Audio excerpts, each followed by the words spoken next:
सृष्टि और उसके प्रकार। सृष्टि क्या है और कैसे उत्पन्न हुई? यह सृष्टि बार बार जन्म और मृत्यु के चक्र से जुड़ी हुई दुखमय भवसागर के रूप में अनुभव की जाती है। इससे पार होने का उपाय शास्त्रों में बताया गया है।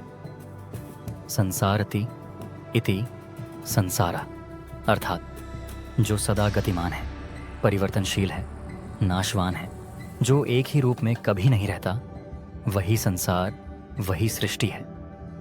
अब प्रश्न है कि यह सृष्टि कैसे उत्पन्न हुई और इसके प्रकार कौन कौन से हैं। 1. सांकल्पिक सृष्टि चेतन विभु परम ब्रह्म के संकल्प तथा चेतन अक्षर के ईक्षण, दृष्टि और इच्छा से जो सृष्टि प्रकट हुई उसे सांकल्पिक सृष्टि कहते हैं। उदाहरण के रूप में परम ब्रह्म निहाक्षर से गुप्त अक्षर का प्रकट होना, उसमें कंपन उत्पन्न होना जिससे परमाणुओं में विस्फोट होना, इस विस्फोट से मूल प्रकृति की साम्यावस्था का टूटना, ये सभी घटनाएं सांकल्पिक सृष्टि के लक्षण हैं। 2. सांसिद्धिक सृष्टि सांकल्पिक सृष्टि के पश्चात ऐसी सृष्टि जो स्वयं सिद्ध होकर प्रकट होती है और योगी महात्माओं व जीवात्माओं के कल्याण हेतु जन्म लेती है, उसे सांसिद्धिक सृष्टि कहते हैं। ध्यान देने योग्य बात यह है कि नित्य अनादि सद्गुरु चारों युगों में समय समय पर मानव कल्याण हेतु मानव रूप में स्वयं प्रकट होते हैं। यह सृष्टि निर्माण की एक विशेष स्थिति है जो सांकल्पिक और सांसिद्धिक दोनों के मध्य आती है, लेकिन इसमें परम ब्रह्म की प्रत्यक्ष भूमिका नहीं होती। वेदोक्त प्रमाणत्वा दूतमग्ने अमृतम युगे युगे हव्यवाहम दधिरे पायु मीडियम देवाच मर्ताच जागृविन विभुम विश्वपतिं नमसा निषेदिरे। ऋग्वेद अंतिसतम न झाति अंतिसतम न पश्यति देवस्य पश्य काव्यम न ममार न जीर्यति।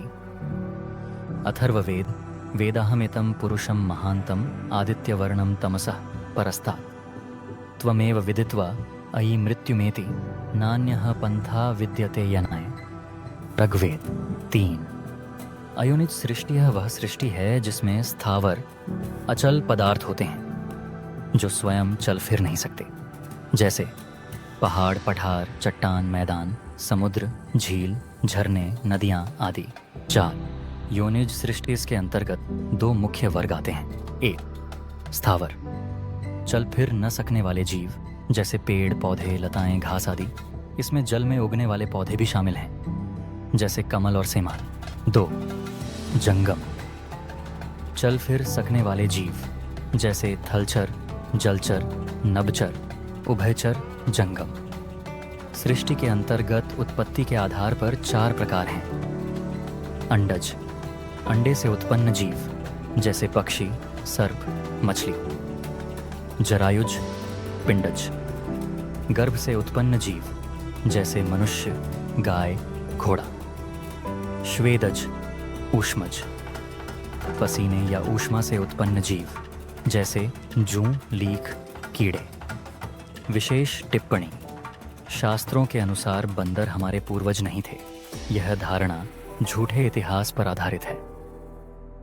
जो प्रकट होता है वह अंततः लुप्त हो जाता है और जो जन्म लेता है उसका नाश निश्चित है। शास्त्र वचन जायते, अस्ति, वर्धते, विपरिणमते, अपक्षीयते, विनश्यति, अर्थात जन्म लेना, अस्तित्व में रहना, बढ़ना, परिवर्तन होना, क्षीण होना और अंत में नष्ट होना, यही सभी की नियति है।